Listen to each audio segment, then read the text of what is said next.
Howdy, Austin. My name is Emanuel Alejandro Delgadillo. Everybody knows me as Manny Fresh. Welcome to my podcast, Manny Sales Soiree. Howdy, Austin. Welcome back to another episode of Manny Sales Soiree. I'm your host, Emanuel Alejandro Delgadillo, aka Manny Fresh. I have Kate Cavancho. Did I pronounce right? Yes. Okay. So I met Kate at the Chamber of Austin and Buda or Austin Bastrop. Bastrop, there you Connections. go. Yeah, there you go. So shout out to the Austin Chamber, always connecting us with good people. So you mind introducing yourself? So I'm Kate Cavancho, an owner and beekeeper at Pacha Mama Bees. Mm-hmm. We are an apiary company providing organic, sustainable apiary services in Central Texas. Mm-hmm. Williamson, Travis, Hayes, Bastrop, Caldwell, and Comal counties. Mm-hmm. So we manage over 450 honeybee colonies and counting using research-based sustainable techniques, and we educate the public and our clients about bees. Mm-hmm.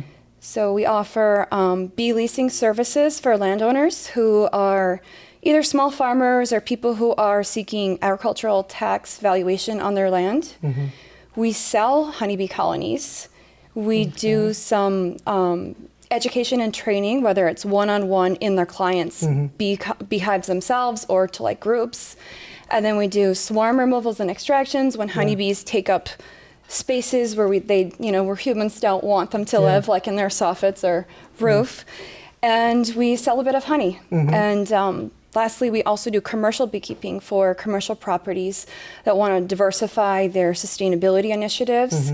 So we place colonies out on unused green spaces on commercial properties, and then we offer educational programming for their tenants and employees. Okay, awesome.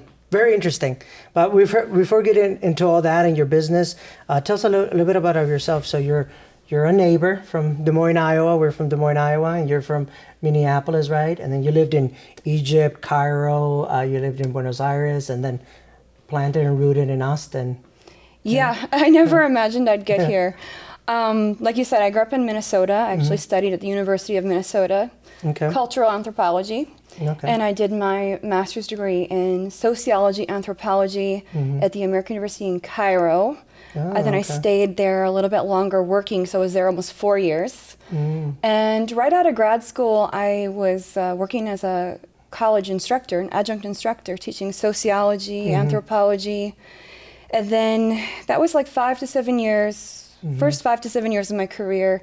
And then I sort of shifted into working in international education, where I was doing recruitment and marketing of international students. Oh, okay. And then the pandemic happened, and nobody was coming anymore, and it was unknown when anyone would ever be able to come back. Yeah.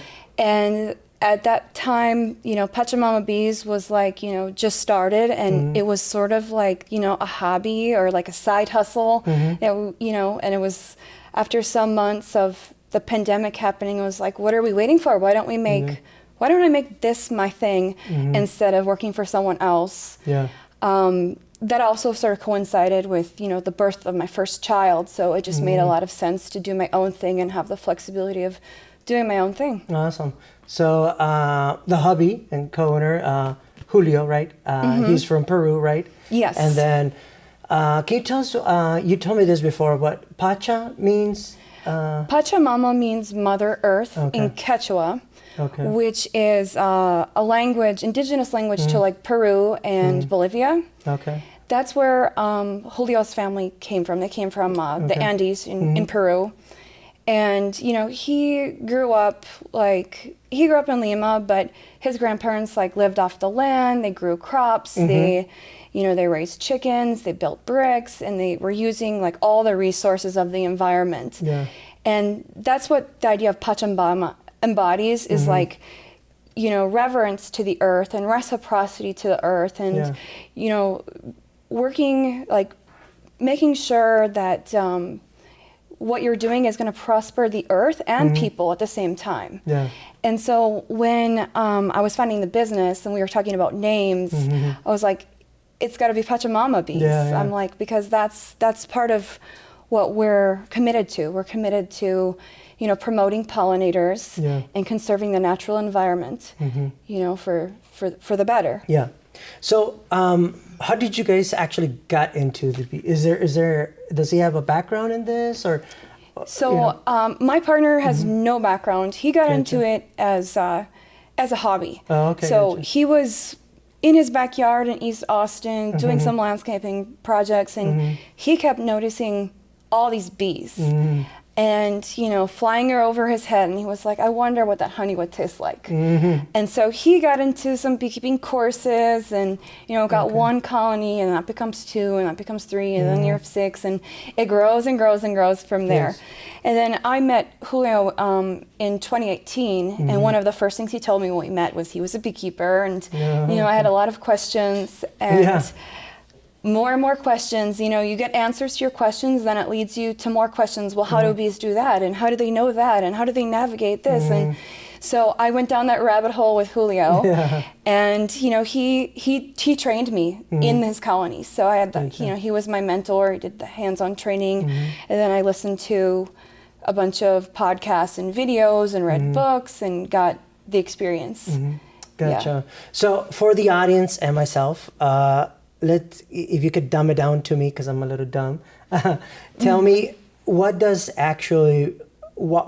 benefit? So I have land, right, obviously, and if I wanted some colonies, and then, I was able to buy the service from you, like, what does it benefit? I mean, I know it benefits the world and the environment, but, what is the advantage, I guess, of having a colony? So of course, like you just mentioned, it does benefit the environment so much because bees pollinate flowers and plants, and they contribute to healthier soils, which contributes to less soil erosion and water drain off and so forth. So there's a slew of positive environmental consequences of having bee colonies. But for individual landowners that have a larger acreage, like between 5 and 20 acres, there's actually tax benefits in Texas as well. So they can get what's called agricultural valuation on their property. Okay. A lot of times it's referred to as agricultural tax exemption, but it's not technically an exemption. It's a different valuation. Okay. So mostly, the typical family home on a property is assessed based on market value. Then if you live there, you get the homestead. Yeah. It's like a status, so that lowers your tax rate. Well, with agricultural valuation, you get taxed on the productive value of your property rather than the market value, and that is significantly lower. Yeah. So you have to be doing some sort of agricultural activity to get agricultural valuation. You could have cows or other animals, but if you have a 12-acre property and you don't have a fence on it already, that's pretty expensive to fence up. And, with certain animals like cows, they're pretty costly to feed and care for. Yeah. So my business, Pacha Mama Bees, we offer, a turnkey management solution where we meet with the clients, we determine the most suitable place to place bees for the landowner who lives there, may not live there, for the bees to thrive, and of course, it has to be truck accessible for our team to get in. And then once we do that, the landowner signs our agreement and it is done. They don't have to do anything else. But we provide year-round management of the colonies, making sure they are healthy and thriving. So that includes adding additional equipment when the colonies are growing in the spring. It includes providing treatments if there's, a disease or pest issue, and also providing supplemental feed in the periods of nectar dearth. Okay. And another huge advantage to leasing bees as opposed to like buying your own colonies and doing it yourself is that when you lease bees from Pacha Mama Bees, we provide replacements if any colony were to fail or to abscond. Gotcha. So beekeeping, if you're new to it, there's quite a steep learning curve. So for a lot of people, it makes more sense to still lease and have us take care of everything, because there's always some losses in beekeeping, even for the pros, even for the professors of etymology that have been beekeeping for years. There's just unpredictable things in nature. Yeah. And you have that security to know that you're always going to have meeting the requirements that the county asks you to have that agricultural tech status. Okay. So you have a couple different services, and then we can purchase, one could purchase the colonies, or you can manage the colonies, right? Yeah, exactly. Okay. Now, some people, it's a great hobby, and it's a very rewarding hobby. Yeah. And some people who have the time, really enjoy doing that. It's like nothing like tasting your own honey that came from your backyard. Yeah. So we definitely sell colonies and nucleus colonies, which are like small bee colonies. They're like baby bee colonies. Okay. They're 5 frames instead of 10, and if we sell those in the spring, and then they grow into bigger ones. So that's another area of our business. So we have a range of services for different people, and we even do like the consultations in people's bee yards. So if they need a little more help or support, they can get that right in their own hives, because sometimes there's some management decisions when you're taking care of bees that are pretty critical. Yeah. You make the wrong one, your colony could go sideways. So that's why I'm saying it's like high learning curve, but super rewarding. And that was going to be my next question about the honey. So obviously that's an additional benefit, right? That you get your own honey. So what about for you, on the colonies that you guys have? Do you guys sell that, or so? When we lease colonies to people, we don't always harvest the honey. Not from all of the colonies, because we have to make sure that the bee colonies are healthy and strong and have enough resources to overwinter effectively. So we're not always harvesting everything. We're very cautious on that end. Gotcha. When we do harvest, we always are sure to share with some of our leasing clients. So we'll leave it at their door on their property, or if they have just a piece of raw land, we have a few events where they can come and pick up a couple pounds of honey from us. Oh, okay. And then, so you gotta limit that. Then it's part of, like, you can't just harvest all the honey, right? No. So what is that for? Like, I guess what is the purpose of a bee making honey? I guess. Bees make honey because that's their food. To feed their brood and to overwinter. In the winter, in colder temperatures, bees don't fly out of the box, unless it's warm enough. Gotcha. So that's their food supply. Oh, okay. So they do like the warmth, and they do like the Texas heat. Yeah. Oh, okay. So how long you been in business then? 5.5 years now. 5.5 years. Okay. Yeah. And then I know COVID, I guess, and the birth of your child kind of was a tipping point. But what other, and not working for someone, I guess, but what other motivation came into place that you finally had to take the leap of faith and said, hey, let's, because it was a hobby, you said, right? Yeah. Well, it was like, I talked to my partner, like, if you could do anything in the world, logistics and pay aside, what would you be doing? And his answer was beekeeping. And this was really early, when it was still a hobby. And that's when I was like, and also we had this trip coming, this international trip to Colombia and Peru. And I saw that he just sold a bunch of colonies, and he made a bunch of money right before our trip. And I was like, hey, that's so cool. And then he told me about how, that's what he could do if you could do anything in the world. And I couldn't put the two together. And I was like, this should be a business. I can run this business. I know I can do this. And that was way before I really knew all the ins and outs of beekeeping, to know how much work goes into creating colonies and reproducing colonies. But I mean, I just saw the finish, the last transaction. I was like, this is great. So it's, I don't know, owning a business is like kind of a process of self-actualization, because you realize that it's just you and nobody else, and you discover all these things that you can do, and you face challenges and situations and even highs with successes, and it's just you. So I've been that in itself is motivating. Gotcha. Yeah. And I mean, and there's passion on it, so that kind of makes it easy. If he even though it was a hobby, obviously he had to be passionate about it, and it seems like he's passionate about it. You guys are passionate about it. So that's and it's it's something good for the world. So I mean, in my previous roles, like as an educator in sociology and anthropology, then after that, like doing marketing for international students, that was about cultural exchange. And now working with bees at Pacha Mama Bees, it's about environmental sustainability and preserving pollinators. These are all like forces for good in the world. Like it has to be, I'm not going to get involved unless like it's a force for good in the world and it's something the world needs. Like I wouldn't work like at a candy factory. Like I love to eat candy, but like it has to be something of like a greater purpose. Gotcha. That's awesome. And I think with greater purpose and passion, I think the business is easy, I guess. Obviously, it's not easy it's easy to be motivated and keep going, but it's not necessarily an easy business, right? Because you're hiring, and then you said you're hiring, and it's a very niche, and it's very hard to find bookkeepers. Can you tell me about that? Is there much in Texas, or?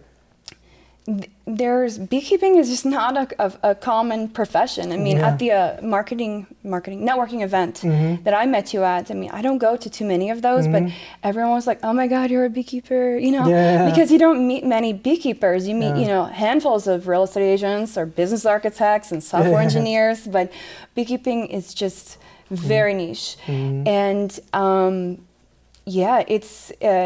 it's really interesting because the whole practice of beekeeping hasn't really changed much in 175 years, which is not something you can say about most professions either. It was the type of colony we use is the Langstroth hive, and that was invented in like 1851. So beekeeping is almost the same since then. And few people have the skills, few people do it. And then can you tell me, I guess, pay me a day of somebody that is bookkeeping. What does it take to do that? So when we're out beekeeping, first thing we have to do is like load our truck and think of all the possible scenarios that could happen out in the field. We might need extra equipment. We might need to if the colony's growing, or even the top cover might be warped by the sun or weather, so we got to bring a lot of extra equipment. At this time of the year, buckets of water and sugar to provide supplemental feed, because this time of the year we're in nectar dearth. So you have to bring a ton of stuff because, we're in all these counties, and it's a bit of a drive from where we're in Austin, so it's like there's really no going back. And we always forget something. You have to like figure out what can you do to replace, what kind of adaptation can you make, then you get suited up and you light your smoker and you open up colonies, check notes and see what happened last visit, what do the bees need now. We take really detailed, meticulous notes every time we're out there. And sometimes it's like you're gonna have to trim branches because there's like overgrowth over your head where the colonies below the colonies. And it's always something different. It's crazy how it's always something different. And it's not predictable. Or you have a young bull on the property and you're like, okay, there's a young bull running around here, and I'm out here beekeeping, and you keep an eye to that while you're also keeping an eye on your bees, and Okay.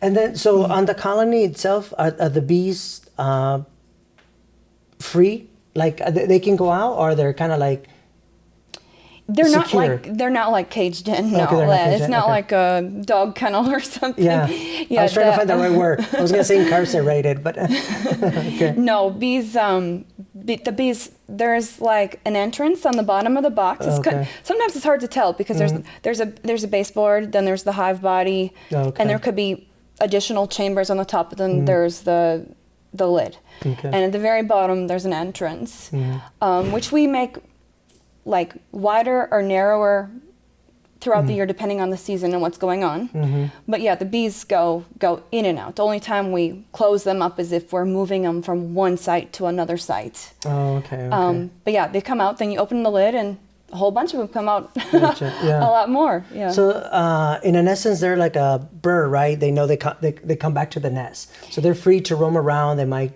fly away, but they navigate using the sun.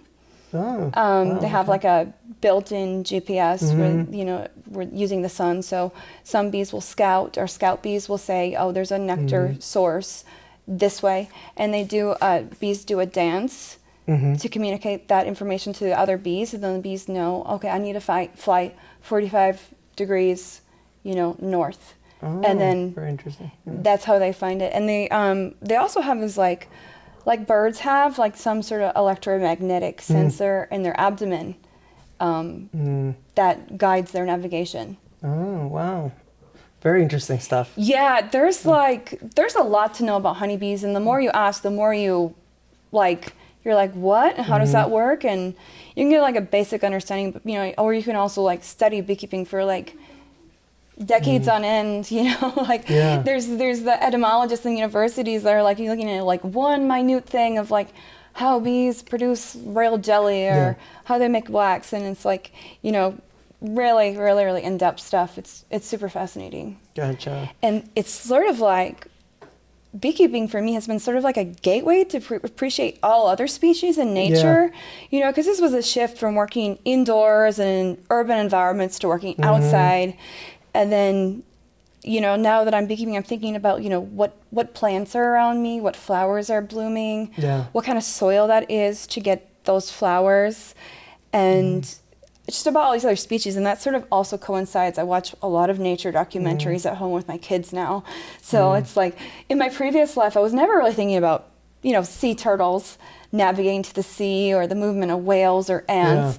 And then now I have a business tied to nature, and I'm in nature, and I have like so much more appreciation and like fascination with all of these things and how it's so interconnected. Yeah, that's very interesting. Very cool stuff. So going back to personnel that you're looking for, so do they have to have some type of are you looking for people with experience, or is it like, I don't know if I'm be the right guy, right? So like, how do you know what kind of person you would be able to train, coach for? I realize I just totally went on like different tangents. It's all good. That's good stuff. But yeah, experience is key. Experience would be great. We're looking for someone that has at least 1 or 2 years of experience. And then another huge factor for like an ideal beekeeper is like grittiness. Like working outside in the Texas heat is really difficult. This person has to be really gritty and perseverant and tolerant to these inclement conditions where you get sweat dripping all over your face, and sometimes you're trying to write notes in the field and like your notebook's getting wet because there's sweat just falling off your face. It's really difficult. So grittiness is a huge thing. Also somebody who is great at communicating, person who is analytical and adaptable and like clear-headed, because when you're that hot and exhausted and tired, it's really difficult to be like analytical. And beekeeping is like all about problem solving. It's a lot of problem solving. So that's kind of the role of the beekeeper. It's like look in the colony and see, how can I figure this out? How can I support these bees? When you're burning up in the sun, it's even more challenging. So grittiness and experience is like, and communication and adaptability to figure out like a solution on the fly are like huge components. Gotcha. Okay, awesome. And then tell me about the Enterprise Beekeeping Program. You have a new program that it's going to launch very recently? Oh yeah, that's pretty new. So Enterprise Beekeeping Program is for commercial properties, campuses, or schools that want to diversify their sustainability initiatives. So they can actually get bees on their property that we manage, like our leasing program. It's a, turnkey service where we include all the management, equipment, and supplemental like feed and treatment. And then in addition to managing their bees, we also provide interactive, hands-on educational events. So we do some really fun and engaging events, like a honey harvest workshop, where we bring frames of honey to the campus, and our little hand crank extractor, and we bring the tools, and we talk to people about how bees make honey and how you're going to extract the honey. And people get to cut the wax off the honey, because the honey is capped by the bees, kept closed. They trim the wax off, they put it in the extraction machine, and they crank it. And then it just passes through a coarse metal sieve and into a bucket. And then, you know, from that bucket with the valve, they fill their own little jar of honey and bring it home. Oh, that's very so cool. that's something that's really, really fun. We've also done like bee trivia. We've done, we can do box painting and like talks on gardening for pollinators, making pollinator hotels, candle pouring, all sorts of different bee-related educational events, which they're so much fun. Yeah.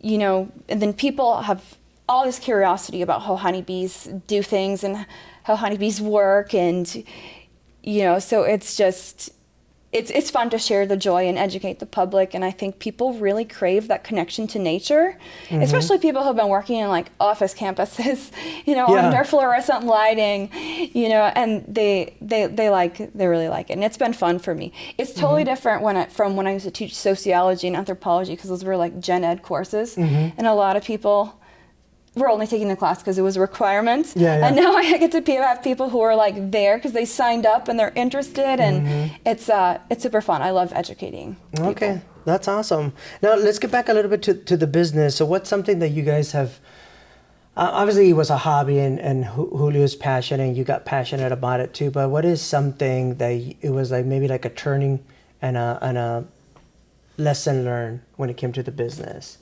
you know? Gosh, we just always have to like kind of be one step ahead and anticipate things. Okay. Yeah. You know, like we had, our first few years, we had wait lists for bee leasing clients because we couldn't get the inventory and needed to serve as many clients as we had the demand for. Yeah. So this last season, you know, we really worked hard to up our inventory. We actually doubled it. And, you know, been able to serve more clients. Okay, awesome. And help them out with their ag valuation, or, you know, we have some clients that are like small farmers with their farm operations. Okay, gotcha. So when it comes to inventory, is this, this is just bees breeding, right? And bee colonies, bee colonies. In this situation, it's bee colonies. Okay. And then how do you maintain or control that to make sure that you don't have a lot of, I guess, I'm not gonna say unnecessary inventory because they're bees, but like how are you able to scale that? I guess, you know, for having five colonies. Is that how much you have right now, or how many? No, we have over 450. Oh colonies. wow! Okay. Yeah. Okay. Wow. Okay. Yeah. So so then how did you get from one colony to 450 colonies? Well, to make this simple, like for non-beekeepers, it's sort of like, think like you have a plant and you can make a cutting, and then you can put it in like a little glass of water and like split that plant into 2 plants in time. Oh, okay. So bee colonies can be raised so that they're, you know, they grow in size, then they're split. And we also buy queens to make new colonies. And we also have increased our inventory by purchasing from reliable commercial beekeepers. Oh, okay. I was going to say, so you can actually purchase queens and yes. And okay, that's very interesting. Yeah. You know, because obviously Lucha, she's an adopted dog, right? So Bella adopted, you know, and obviously versus purchasing a dog, right, from a breeder, right? But you can actually do, but like you say, you gotta be. What was the word you used? To make sure that they're reliable. I guess. Or? Yeah, we've purchased queens and colonies at times from like reliable commercial bee outfits. Okay. But a lot of our colonies we've raised ourselves by making splits from the stock that we have. Okay. And yeah, we have to manage them carefully so they're successful, so the colony doesn't fail. Like in nature, I think it's like 40% of bees that exist in nature die, like throughout the in the seasonal cycle. Oh, so wow. the failure rate in nature, like normally, is not that great. And that's sort of the role of a beekeeper, to sustain those colonies with the resources they need, with the appropriate space they need, with organic treatments to help them out with pest situations, so they stay living. Yeah. Oh, okay. Now, you said earlier, weather. So the heat, it's okay, but like you're from Minneapolis, so like a lot of winters, right? And a long winter. Yeah. How does that affect that over there? Well, I want to say first, the heat's not great for the bees. When we have like really hot and humid days, it does stress the bees.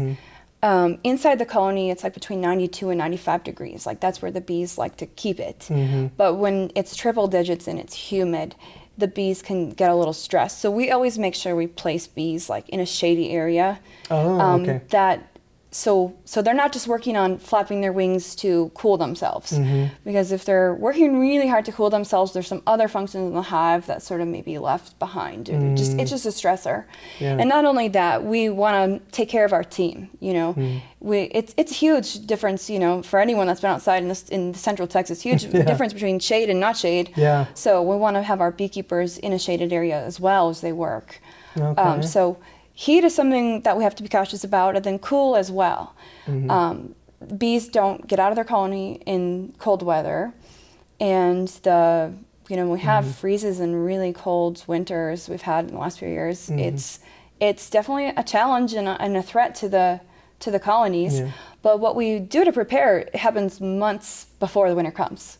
So we're preparing in late summer and through the fall to make sure the colonies are like beefed up in population, they have a strong number and they have a lot of resources to overwinter successfully. Okay, very interesting. So this conversation just gets me in the mood of watching the V movie, So crazy enough, even though I kind of knew, obviously we kind of know that bees are very important because of pollination and everything, and the movie was it's an animated, so.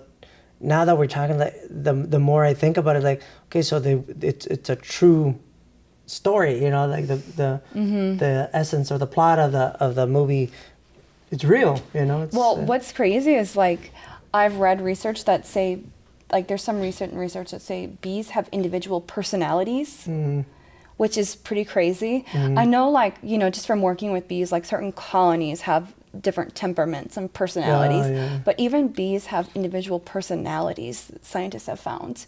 And bees can recognize the beekeeper's face. They can recognize like their beekeeper. Oh wow. Yeah, so it's super interesting. There's like endless things that happen with bees. And another thing that's super interesting is there's also research being done on using bees as like to sniff drugs and like for security. Oh wow. Yeah. Okay. Yeah, bees can, using Pavlovian training, just like a dog gets training, bees can do that type of work. And it's interesting because it takes a very short period of time for a bee to develop from an egg into a worker. It's 21 days versus like how long it takes a dog to mature and what it costs to raise and train a dog. Yeah. So that's another area that like maybe we'll see more of that in the future. Yeah. So you said, beekeeping has been it hasn't changed for 150 years. And, with technology and everything else, you can adapt a little bit to it, but there's not much you can do. So what? Yeah, well, there's so we can imagine like a scenario where we put sensors into the colony, like to read the temperature, scales to check the weight, or sensor for humidity, even something to automate feeding. And some companies have tried, but they just haven't been so successful in the field.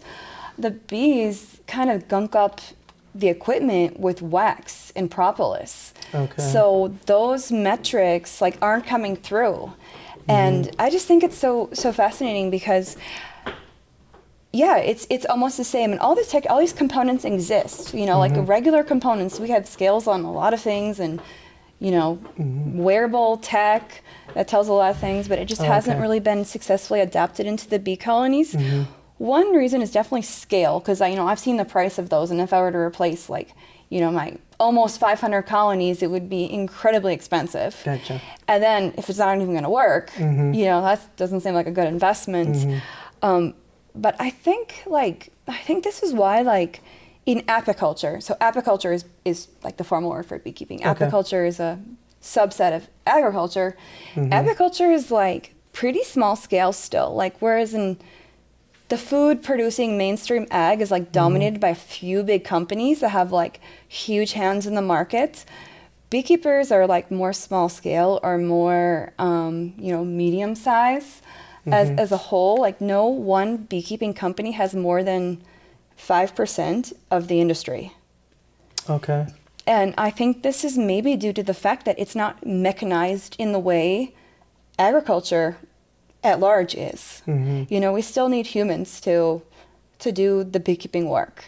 Okay. And it's definitely a science, but in a way it's also like an art, because the more you do it, it's like intuitive. You get like an intuitive sense of what needs to be done and what the bees are, responding to. Yeah.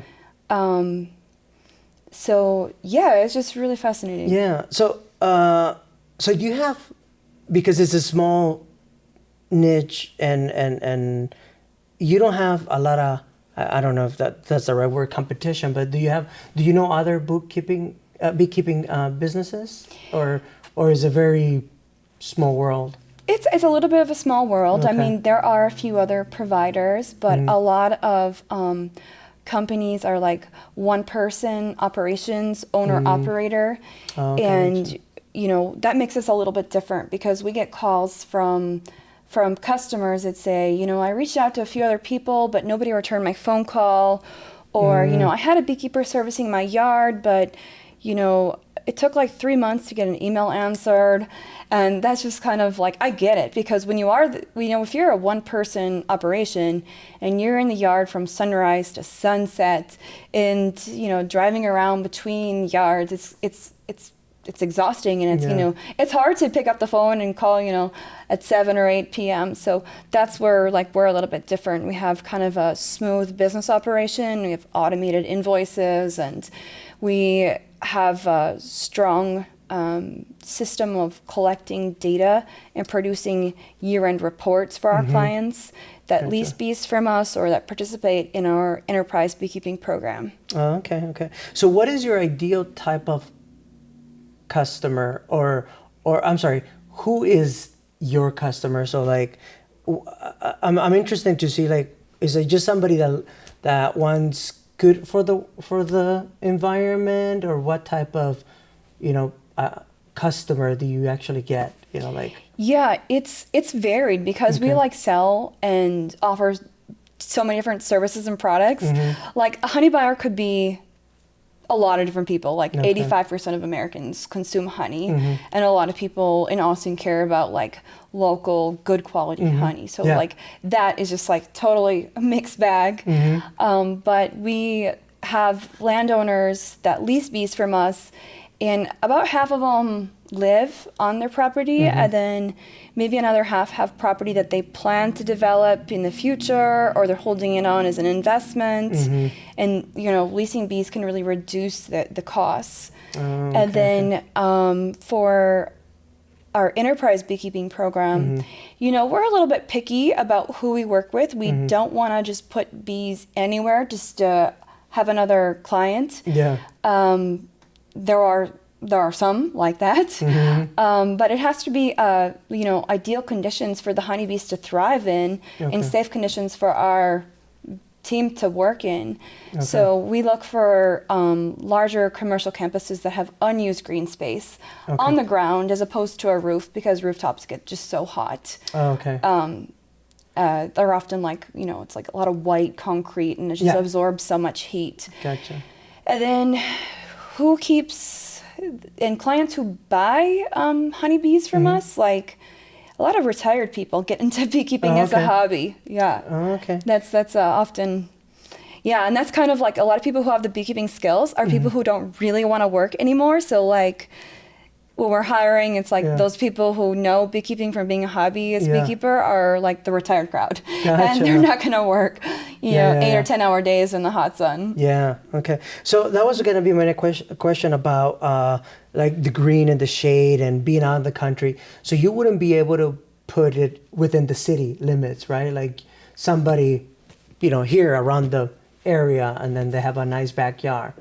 You can put bees in a backyard. Yeah. Oh, okay. There's no city ordinance against that? Austin allows 2 colonies in a backyard, a city ordinance. Oh, okay. And if it's within so many feet of like a fence line, you need to create like a flyover barrier.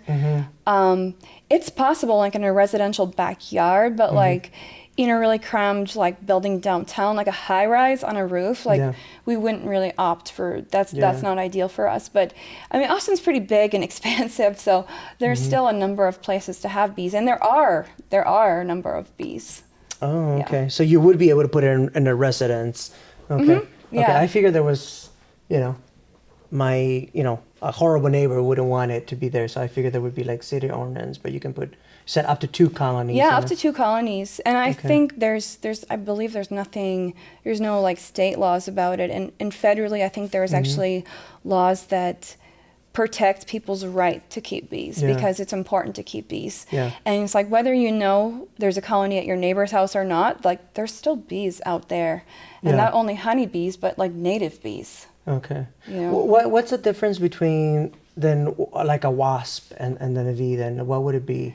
Well, a wasp and a honeybee, they're all pollinators. Okay. They're all really important to the ecosystem, but these are different species. Okay. So do the bees do more? Is that so what honeybees are unique in that they're eusocial, that they live together in a colony, and one individual honeybee like does not reproduce like an individual human reproduces with another human, but a bee cannot reproduce on their own. They reproduce at the colony level. And only the queen can lay the eggs in normal circumstance. So that's something that most native wild like feral bees, they're solitary. The honeybees live together. Oh, that's very interesting stuff. Let's say somebody, what kind of advice would you give somebody that, you know, they want to go into business, maybe beekeeping? What's an advice that we want to give a young entrepreneur that?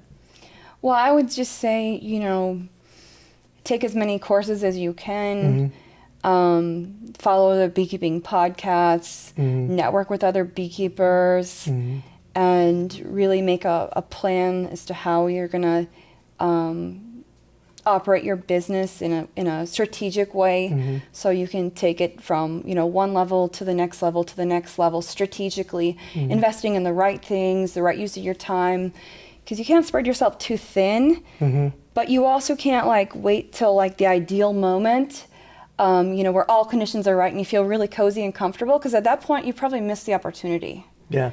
You know, so like that's kind of like how I've done it. It's like, you know, you have to make a move and get things initiated and started, and it always feels a little bit uncomfortable to start with, and there's always like, oh my gosh, you know, what's going to come from this? But then it just becomes the new norm, and then you get to that level, and then, you know, it's the next thing and the next thing. Okay, interesting. So, well, I would love to visit. You know, you have is Bastrop the? Yeah, we have our honeybees, our honeybee farm in Bastrop. We call it PachaMama Acres. Oh, okay, awesome. Yeah. So I would love to visit. Maybe we can do another episode. We can give us some more information, because it's very educational.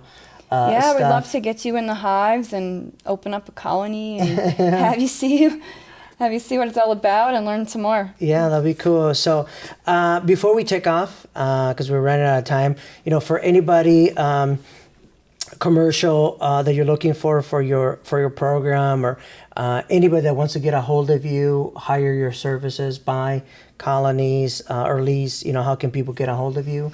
They can visit our website. Okay. So it's www.PachaMamaBees.com. Okay. And then that's the only, do you have any other socials, or that pretty much? We're on Facebook and Instagram as well. Oh, okay. Gotcha. And then for maybe candidates that, you don't want to apply, and and have a job, same thing? They can apply through Yeah, online? they can send us a email message. Okay. Awesome. Well, thank you. I appreciate all the info. Thanks, Great Manny. learning. See you guys next time.